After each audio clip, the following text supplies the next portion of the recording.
Thank you so much for joining us on Straight Outta Savannah, talking with Tammi. This is my guest, Amanda Rose. I'm super excited that she has decided to join me all the way from Ontario, Canada. We're going to have an amazing conversation. She's going to tell you a little bit about who she is and what it is that she does that she can help you. Amanda, take it away. Thank you so much for having me. I'm so excited to be here. Everyone, thank you for tuning in today. We're definitely going to have an amazing conversation. So my name is Amanda Rose. I'm the CEO and founder of the Infinite Power of You Inc. and the co-founder of the No BS Biz Co Limited. I'm a business mindset and wealth coach. I am a motivational speaker. I'm an actor. I'm a multi-published author. Basically do everything. I was gonna say I'm that entrepreneur. And that's just part of the fun of getting to show up and get into our creativity and put it out into the world. So a big part of what I do is connecting with people and seeing what it is for their vision and how to bring it to life, particularly through the online space medium to build businesses. So that's me in a nutshell. That is what's up. So Amanda, how did you get to the place where you decided that this was what you wanted to do? I mean, you weren't doing this like all your life. No. Oh gosh, it's been such a wild journey, and I feel like most entrepreneurs can definitely share in that description. So for me, I went to college to do acting for film and television. And when I graduated, it was into the 2008 recession. And the hard thing in Canada is that most of our film productions are from US companies. The weirdest thing in the world happened. For once in, I think, 100 years, the Canadian dollar was stronger than the US dollar. So none of the film productions were happening up here. And it was quite a shock because I kind of felt like my dreams had been ripped out from under me at that point. The recession was pretty difficult up here. I couldn't even get a job at McDonald's. It was about a year where I was very fortunate to be floated by my parents, who were able to save some extra money to help me out and get on my feet. And when I finally got a job, it was door-to-door sales. So far cry from what I had envisioned for my life at that point. So I kind of job hopped a little bit. I did the door-to-door for a while, a little bit of retail, and then I got into this interesting job where we did live in-store sales presentations. And some of the people watching this might remember those old commercials with the Ginsu knife and it cut through the can. They were on, yes. I think, in the 90s. Yes. So that was a company that I worked for. And we had mops and knives and basically a lot of household items. And it was a really fun job. It was really exciting for quite a while. I was really good at selling. But we had this big management shift, and the guy who came in was a nightmare. I couldn't focus anymore. I felt really horrible going in each day, and 100% commission, I couldn't sell. So I wasn't making money going to work anymore. So I just basically said, all right, I guess this is it.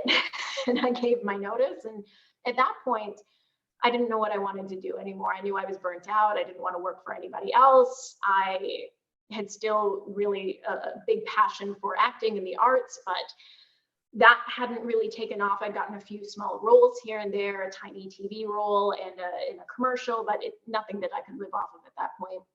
And so I found out that the company that was an MLM was looking for people in Canada because they just opened up in the area, and I had lost 138 pounds losing with their products. So I was like, okay, I can sell this. I can get behind this. I believe in this stuff.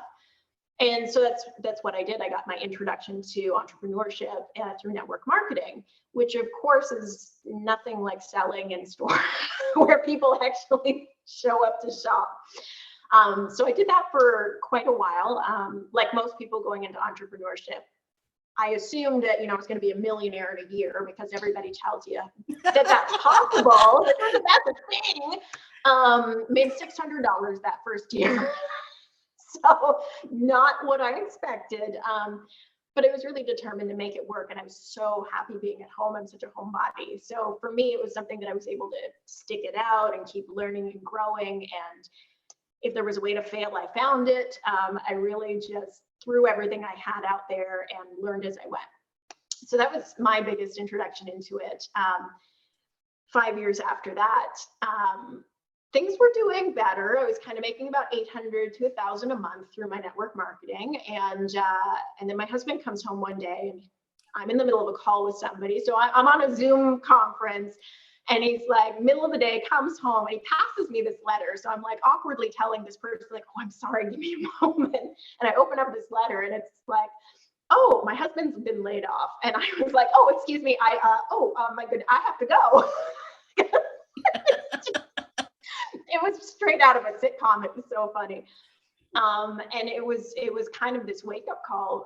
At the time, we had a mortgage, we had car payments. I mean, you can't live off of $1,000 a month. So No. I realized I finally had to face getting through my money mindset and figuring out what was going on, because, you know, I've always been the A student on the honor roll, on the, you know, that high achiever, but for some reason it wasn't translating into the real world and turning into money in the bank. So I went, okay, I can't face going to get another job. It's just not happening at this point. And my husband had been so miserable at the job he had been with that I didn't want him to have to go and get another job either. But we didn't really have very many options. So what I did is I got my hands on as many books as I could that were about mindset and around money. My favorite one was Secrets of the Millionaire Mind by T. Harv Eker. And I really tried to figure out what was going on. And it was wild, because just as I was getting into it, I wasn't implementing much of this yet, but I was working on myself. And for the first time ever, people were reaching out to me asking me, how do I get involved with this stuff? And I'm like, where'd you come from? I don't know who you are, what's happening? So it was really quite a strange sensation. And it was a tough few months while we were figuring it out, while we were budgeting the heck out of what we had left in savings to try and make it through that period. But after that 6 months, we ended up manifesting over 6 figures, and it was just such a wild transformation in our lives. So we moved. I got into finally publishing my books, which I've been wanting to do for a very long time. And then one thing led to another. I was like, everybody's got to know about this mindset stuff. This is amazing. So that's what I jumped into, and teaching that. And then people wanted to know, well, how do you get your books out?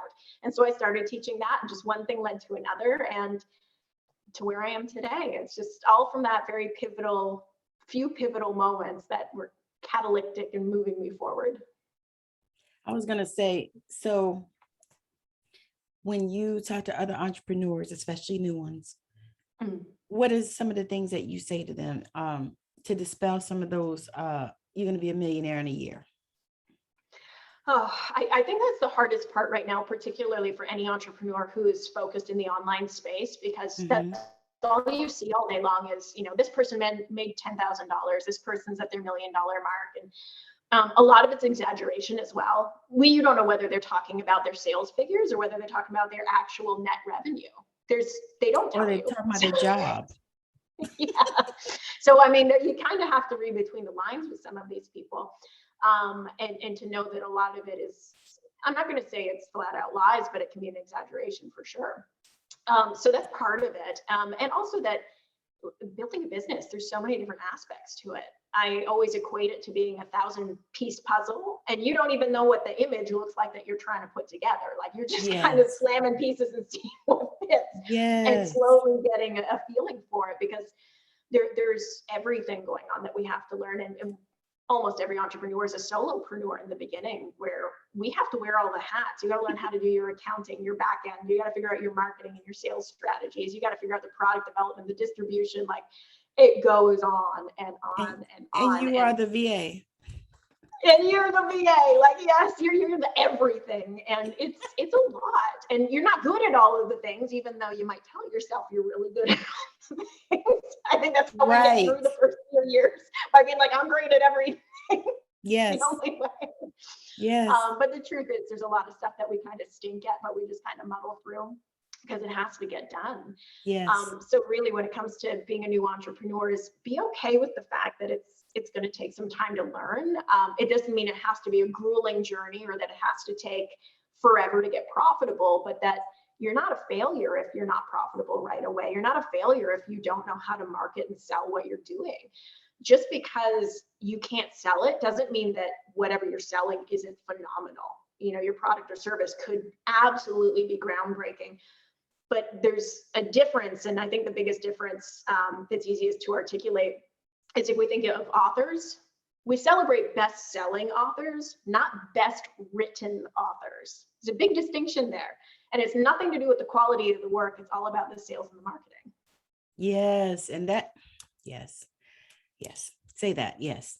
Yeah. I can speak to that because my first book was a bestseller, but it was an anthology. So, those are way easier to get the bestseller because you got more people working to get it. Of course, yes. You got everybody doing their lives and whatever, to get this book out and stuff and get it. Yeah. But, so my second one was this one that did not get a bestseller. Oh, I love the cover. Oh my gosh. Right? That's amazing. So it did not get a bestseller, but it sold a lot. I mean, I sold a lot of copies, which was amazing. Well, and I think it's funny. And I love that you bring that up too, because the truth of bestseller, as you and I know, is it's a condensed number of sales in a short time period. That's all that means. It's not even like a that burst. big of a deal, because you're right. You can have more sales over time because the anthology, for example, they could have had a ton of sales driven to it. And then as everybody starts to move on to their other projects, the sales dwindle. That's exactly. I mean, and it was amazing when I started looking at that because this one I did. Well, I had somebody help me do it, but the marketing and all that stuff I did because it just didn't it just didn't happen. That's just what I'm going to say. I'm gonna stay positive, but it just didn't happen. So I did it, but I just, I learned some things from some people, like you said, and I did some research and I Google University and YouTube University. And like, for them. Yes. And then I did a lot of praying. Part of any good strategy. I was like, okay, this is something's going to give, it's going to work, because I was almost like I almost felt like the ball was dropped. Right. And I said, I don't know about nobody else, but that's not going to work for me. So, and I laugh. I said, I had a guy I interviewed for, let me see, he was a numerologist. And so he did my chart and shared it with me. Yeah, it was really nice. And I don't know numerology at all. I don't know astrology. I mean, I know my moon, my sun, and I just learned my rising, but I don't know. I mean, I just don't know it. And so he was explaining to me and he was like, you're supposed to be an entrepreneur. He goes, you're not supposed to be working for nobody. I was like, yeah, about that.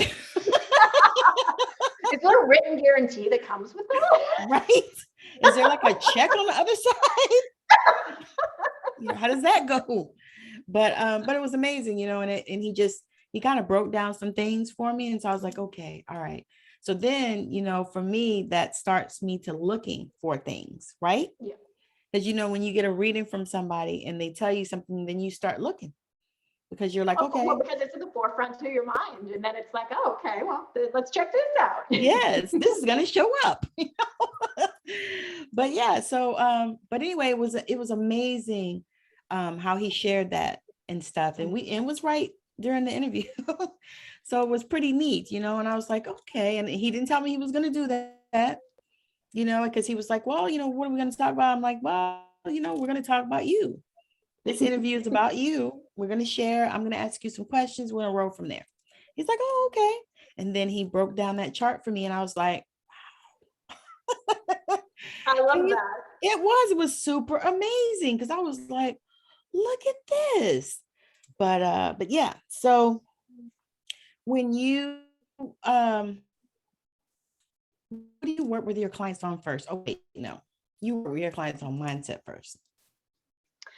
Oh, I think it's yes, it's mindset first, but it's also mindset with action, because we always learn better when we're actually moving towards the goal. That's when the universe starts popping up with all of the, the little trials and challenges. And that's when we can actually implement what we're focusing on and what we're learning on the mindset element of it. Because I feel like a lot of people want to spend a ton of time learning before they actually get into action. It's really just because we're scared. We're scared of trying, we're scared of failing, we're scared to death of actually succeeding. Like, we're scared of everything, basically.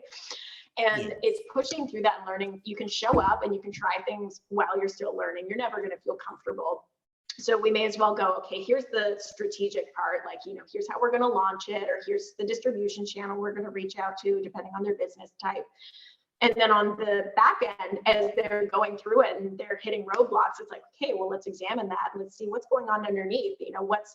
What's stopping you from reaching out to this person to ask for the sale? What's going on underneath there? What's the self-talk that's happening? And then we can start to see where their fears really are. And okay, well, we've got a limiting belief there.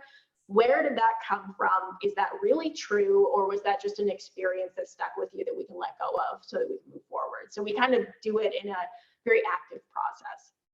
Nice, nice. So now, did you get any training on that, or was this something that just flowed through you?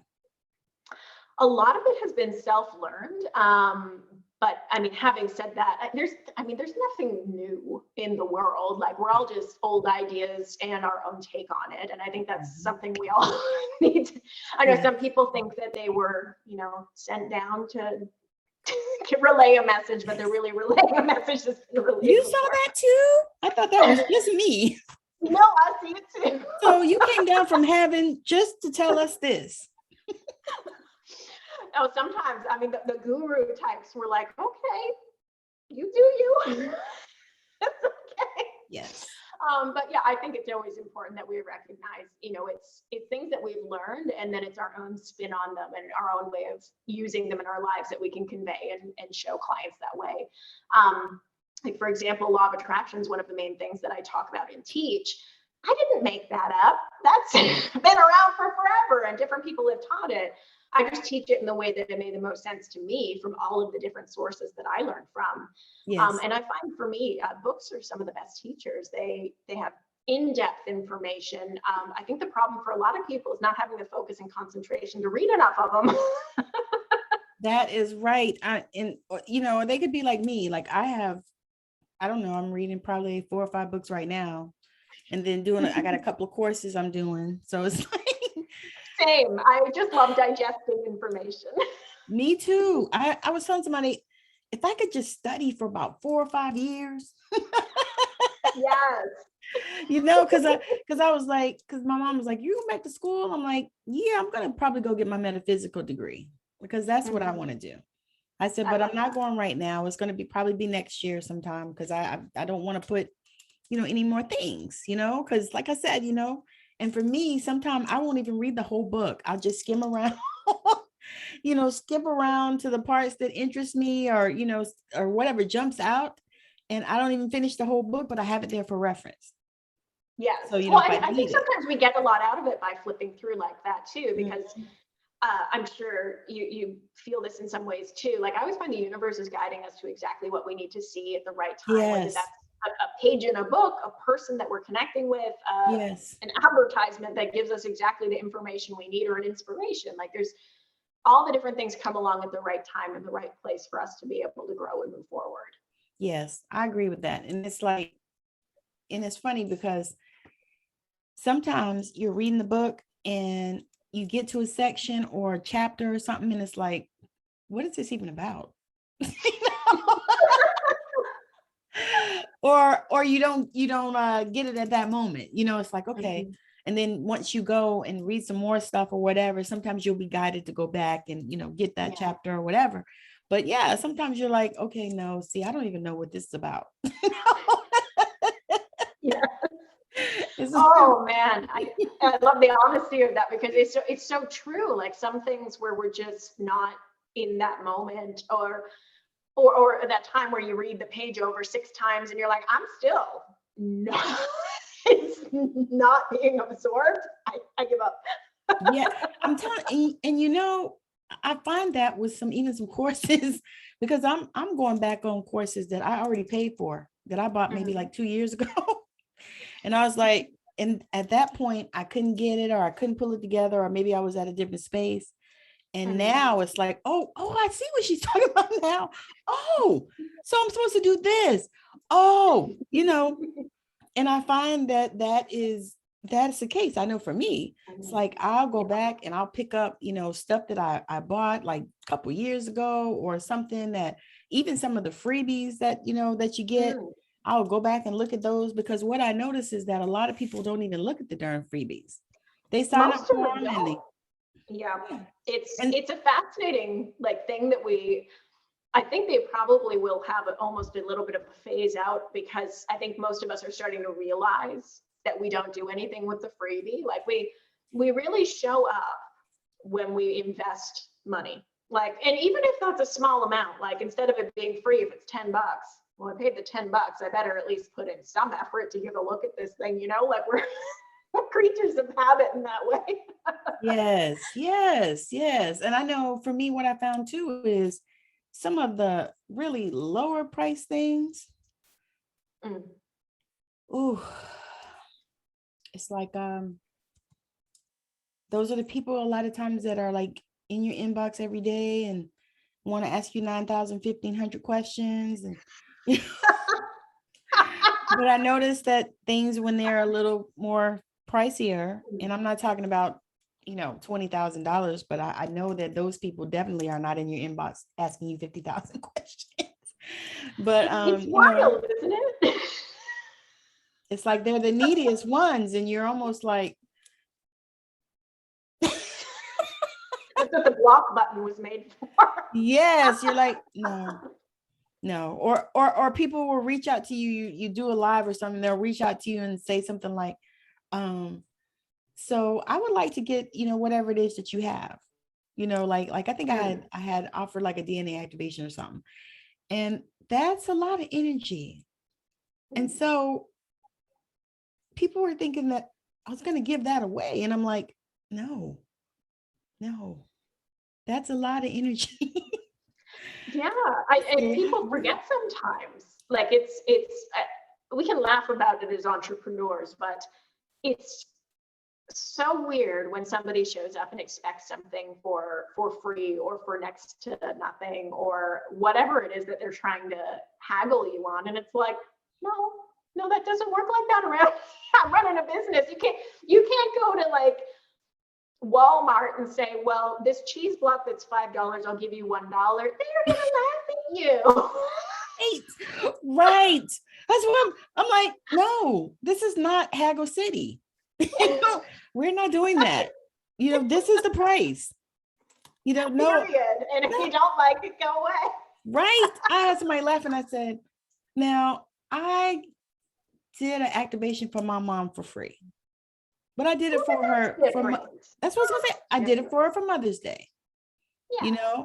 But I think one other person I did it like to practice or something like that. But other than that, no.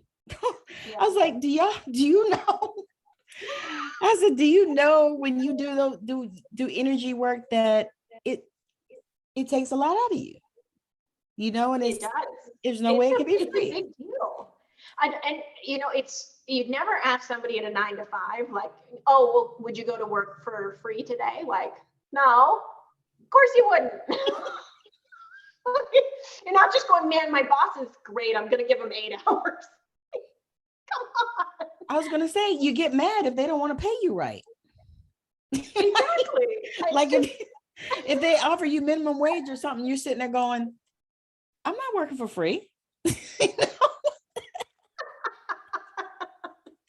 And it feels just like that. You feel, I had my husband laugh and I said, you feel kind of grimy, and it's like, I don't want to feel that way.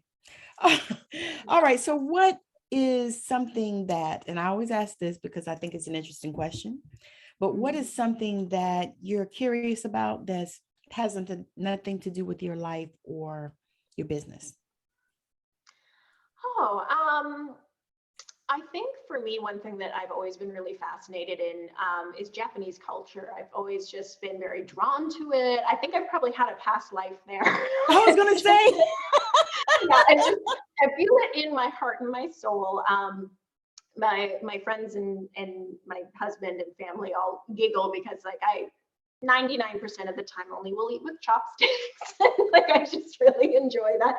I've always said I wanted to learn the language. I've half-heartedly attempted a few times. I need a motivator, like to actually book a trip to, I think, hunker down and do it. Yeah, so you can actually, because you can just use your phone now. I know, it's amazing. They got apps that'll teach you. It's fantastic. You're just talking to it.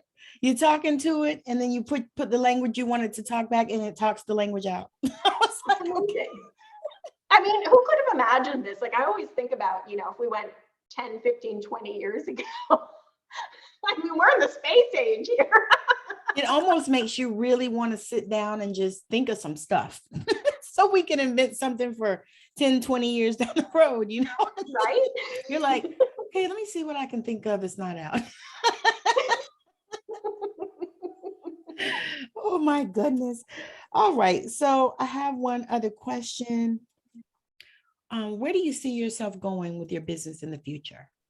I mean, do you see because we all, right? Oh, yes. And I think that's part of the journey is the evolution and the fact that it doesn't necessarily stay the same. And I think that's something that makes it interesting, because otherwise we'd all be bored and not want to do it anymore. Yes, we would. Yes, we would. We would say yes. no. So my second company, the No BS Biz Co, that I have with a partner, we're really looking into getting to do live speaking events now that the world is starting to open back up. So for big corporations, but we also would love to, have some that are booked out that we've done with our own setup for some just really big events, like 10,000 plus people. That's where our kind of vision is for that company. Retreats would be really wonderful, again, as soon as it's safe and we're allowed. That's the hard thing right now. Yes. Is just kind of pacing it out with, what's legal, because that wasn't here for all things. Yes. So that's a big part for that company. For my company, the Infinite Power of You, my biggest goal, it's kind of my life goal, is I want to positively impact 1 billion people through my work. And that doesn't mean they have to buy from me, but whether it's a post that they read and it inspires them to do something, whether it's a book that they pick up, whether they take a course, whether they see something like this and they get inspired by it, or they have a takeaway that really is impactful. That's, for me, the biggest thing. So opportunities like this are always so deeply appreciated, so that there's this opportunity to have a platform to speak. So getting out in that way. With the books, there's a lot going on. I have a science fiction series, and we're actually working on getting out the first comic book versions of the sci-fi. So that's going to be cool. Nice. That is going to be nice. Yes. Wow, I cannot wait for that. I'm super excited about that. It's exciting. It's been quite a journey. And it's been really exciting to see, what was in my head and what's in the book come to life on the page. So that's been really a lot of fun. Yes, yeah. See, and that's the thing. I love to hear entrepreneurs that begin to get out of this place where they are being creators. Yes. Okay. It's huge. It's huge being able to tap into that. It is, because it's like sometimes I don't know about for you, but for me, so I went to nursing school because I had went to college for a couple of years and I didn't have no degree. I had jumped all over the place and I 3 or 4 different majors. And so I had all these courses, but no degree. And then I had a couple of kids because I did something stupid. And then I had my second baby, and my mom said, you need to go to nursing school because you'll always have a job because your husband is not right. There's a kick in the pants. Hey, it was the truth, and I knew it. As it was. Right. And so I said, okay. And so that was why I did that. It wasn't about, my dream or nothing like that. Because to be honest with you, that was never anywhere near my dream. But I call it the family business because my mom's a nurse and a whole bunch of her sisters and everybody's a nurse in my family almost. We got a few doctors and got a few, but large majority of them are nurses. And so I was like, okay. And so as I started moving, down to, okay, I need to figure out what it is I want to do and what I like and what I love, kids are raised, all that, stupid husband's gone. I got a good one now. So it's like, okay, and it's like, okay. So when I started diving into creative stuff, it was like, wow, this is so nice, and the writing, when I started diving into that, and now I'm like, looking at all kinds of other things. That's why that comic book thing was so intriguing. Now, I'm not going to do a comic book, but I love the fact that you're doing it. And it just, to me, I mean, who would really think about that? You know what I mean? It's, it's a different way to, I think I love the idea of always getting outside of the box, to being able to, Yes. okay, everybody else is doing this, but what aren't they doing? Like what's not happening that frequently? And Yes. I love jumping onto those ideas. I'm sure you probably noticed even the trends of the online space. I mean, it's kind of funny. It's almost like high school sometimes, but Yes. a few years ago, the entire online space was like a sea of rose gold, because a few big coaches went rose gold and then everybody changed their branding. It was like a sea of beige. You scroll and it was like beige after beige. And I noticed that. I hated it. I was like, there's too. no originality. Come on. I know. I saw that too. And I was like, because somebody else said that to me. They were like, oh, well, you should do pink. I was like, if I do pink, it's going to be pink and purple. Yeah, not the like quintessential what everybody else is doing. No, not doing that. Oh, because the thing is, I mean, even when they change their stuff to rose gold, they make no money. That's the key. It's actually, it's the same thing when new social media platforms came out. Like when Clubhouse came, everybody was like, oh, I'm going to make my fortune over there. Meanwhile, they ain't making no sales already. So they don't know how to do it. They have no idea how to make sales yet, but they're trying to jump onto that platform thinking it's going to work. Months pass by, they waste their time. Then all of a sudden they're back on Facebook trying to figure it out again. And it's like, you got to get the basics down first. And you're right about that. Because I remember, because everybody was like, oh, Clubhouse, I need an invite. You know, I was on they were panicking over it. I was like, I don't even want an invite. Don't bother. Exactly. And then we did an invite train, and, people that were in and started. And then, I like Clubhouse, but it's a different vibe. Oh, it's very different. And it's a different vibe. For me, I like permanence and I like repurposing. And so for me, the fact that it's one done and gone doesn't really resonate. I mean, that's why I like writing books. It's alive for, forever or until like they don't. And you can go back and look at it, like you go on Instagram or Facebook or even what's that, Twitter, you can go back and look at it. You can go back and rewatch, because I rewatch my videos just so I can see. Because sometimes I promise you, yes, not only that, sometimes I go someplace I don't even know where I go. If you're getting a consciousness stream, it's not always you speaking. So exactly, go back and get some popcorn and enjoy the show. And exactly, go back and say, hey, I'm gonna see, But yeah, so that's that. I agree with that. All right, so share with the people what you have coming up, if you have a program or something that you're working on filling coming up, and share with them your details for them to connect with you. Yes.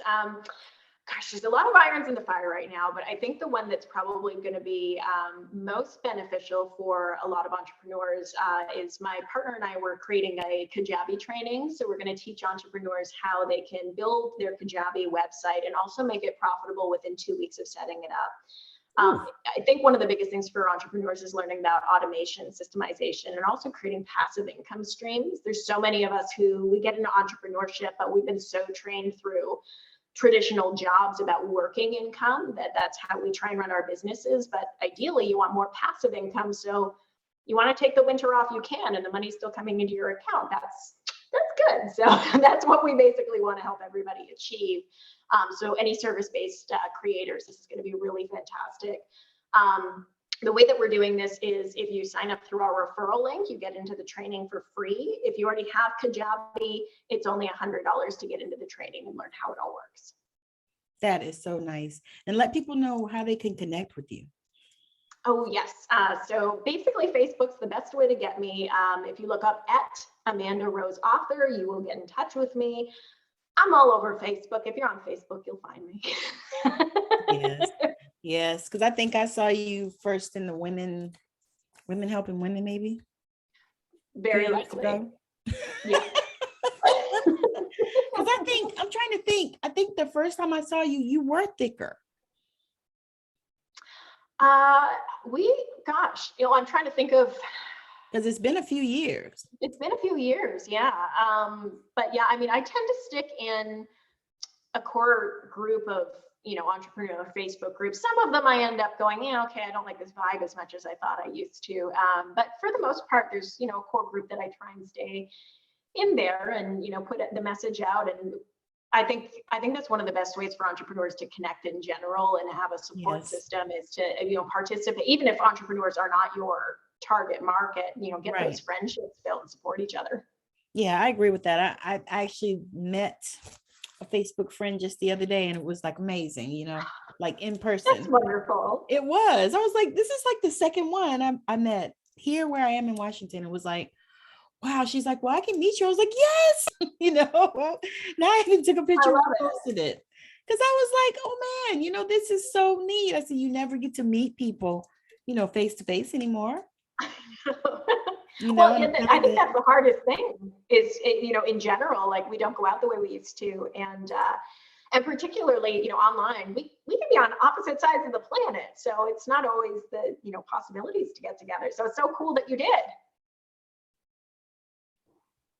Exactly. And it's funny, it's a few more here and they're all saying, we got to get together. We got to get together.